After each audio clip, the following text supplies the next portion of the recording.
If you've been following us lately, we've been in Central Oregon exploring the free camping in Deschutes National Forest. But with the wildfires shutting down a lot of our camping options, we decided to make a break for the coast because it's not on fire. And this is our second time on the Oregon coast.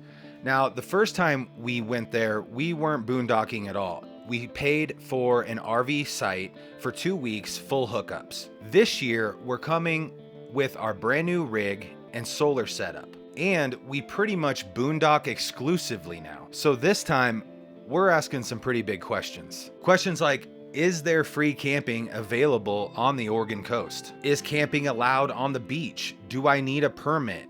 Can I have a campfire on the beach? Will solar give us any advantage at all? All that and way more coming at you right now.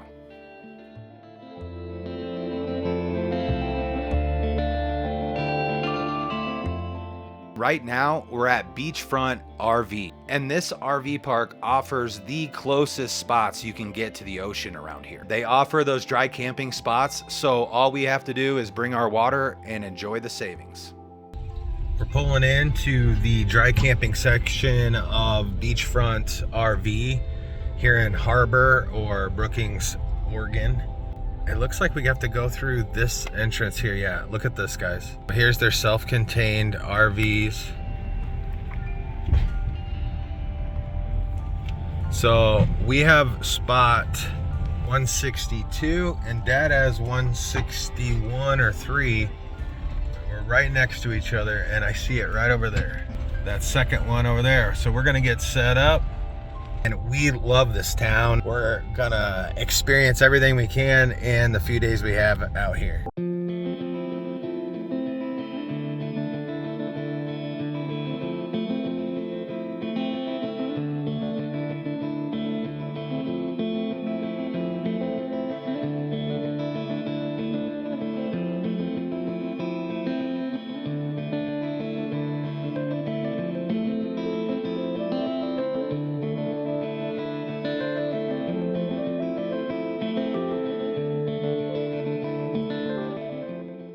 But here's where Oregon truly shines: beach access. You might be wondering about parking fees, day use fees, and things like that because that's what we're used to. Well, I'm here to tell you right now, you don't need to budget for any of that. About 60 years ago, Oregon did something incredibly cool, and it's called the Oregon Beach Bill. It was passed in 1967, and what this bill does is it ensures that all 363 miles of Oregon's coast is publicly owned below the high tide line, with most areas accessible up to the vegetation line.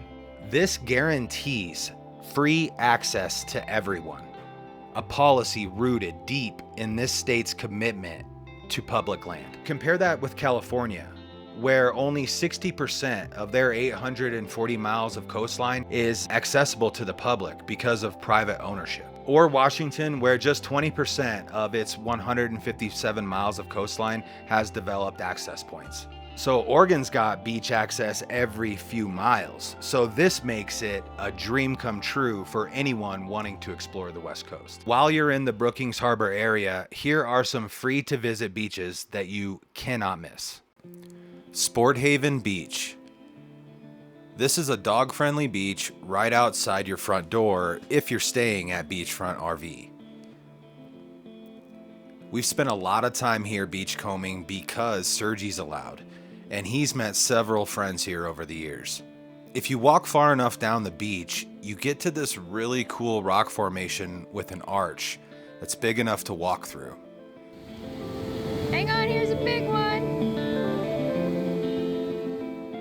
And you can even ride your bikes here. There's a ramp to get your bike onto the beach, and riding bikes on the ocean is a guaranteed great time. But also, right next to the beach, there's this jetty that separates the beach from the fishing boats going in and out of the harbor. This area is pretty iconic to this town. The fishing boats going in and out really give it that harbor town charm.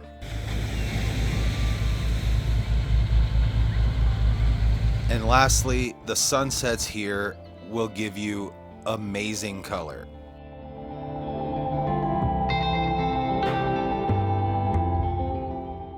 McKay Rock Beach. You're going to want to visit at low tide to see large sections of all the colorful pebble rocks and tide pools. The sea stack formation right offshore make for great wave crashing views, and this is the beach of the state park, which is above the sea cliff.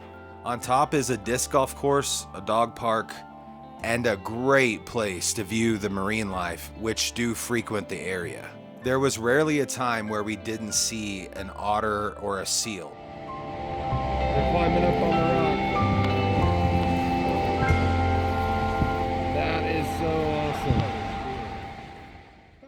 But what stands out the most is this giant redwood tree stump. How did it get here? Did it grow here? It looks like it's literally coming right out of the beach. This tree stump is massive. And it's just in the middle of the beach.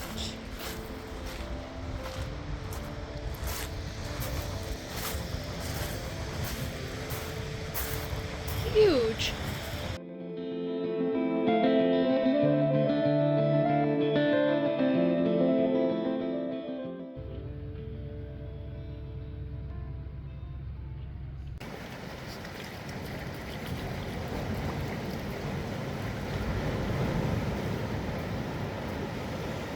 We're out here scoping out Lone Ranch Beach.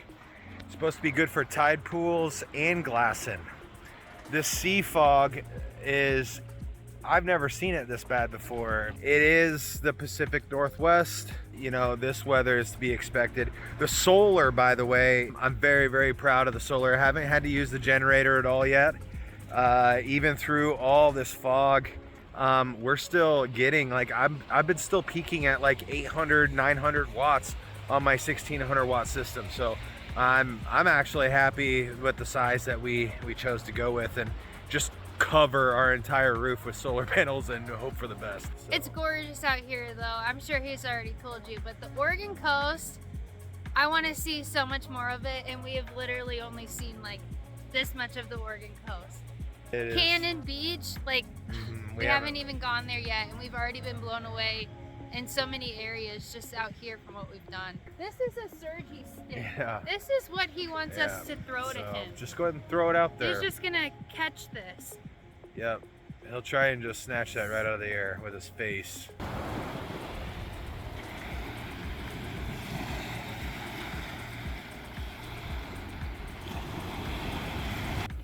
Under this rock? Yeah. There's two of them. Oh, I see him. Yeah. Yeah, there he is.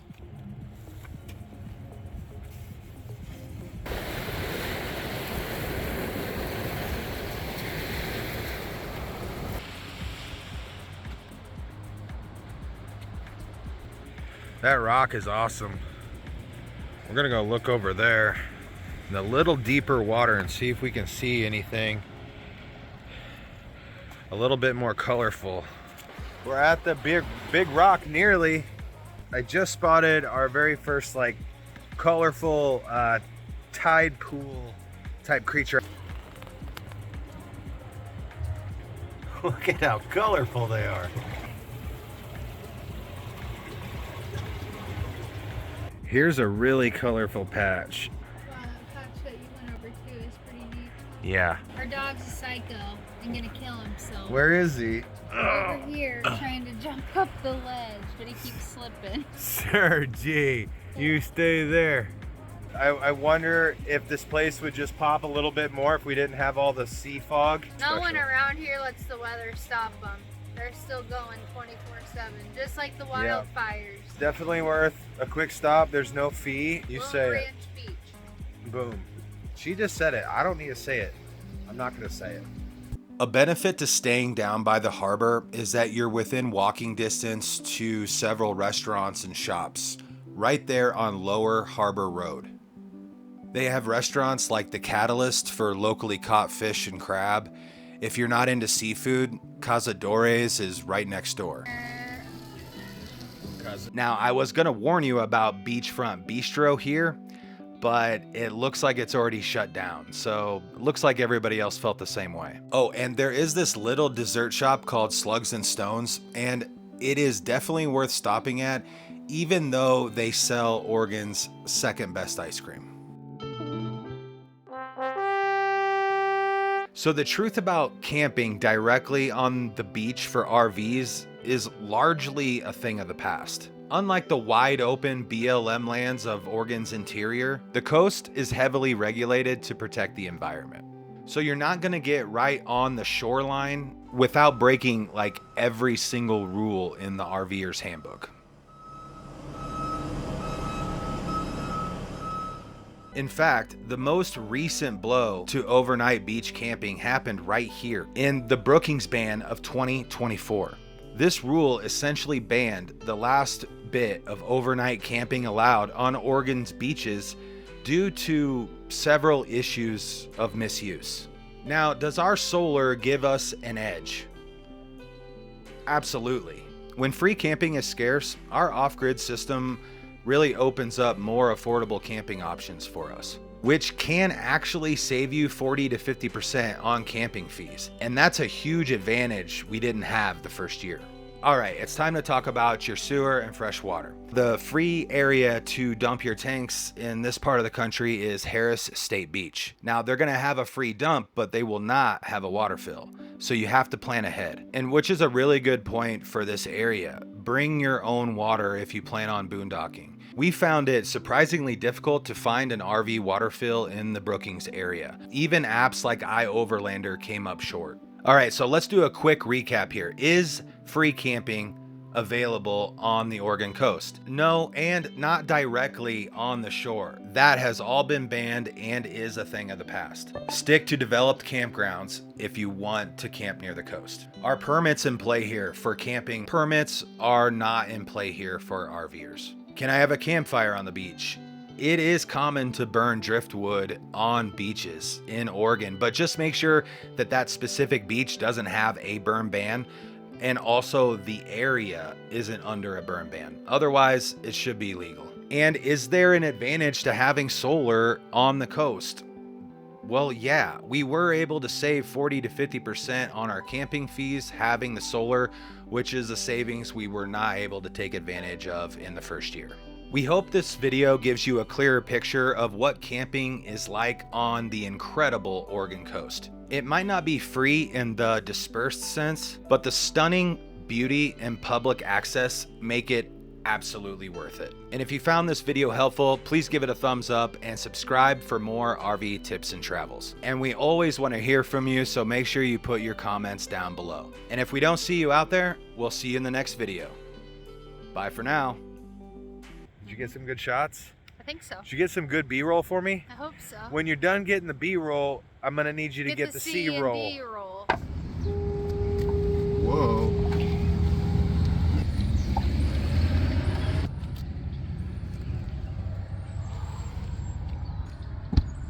Let's get out of here. Go on, now, get. Why am I going this way? I'm driving. Are you driving? No, I ain't driving. I ain't driving this beast.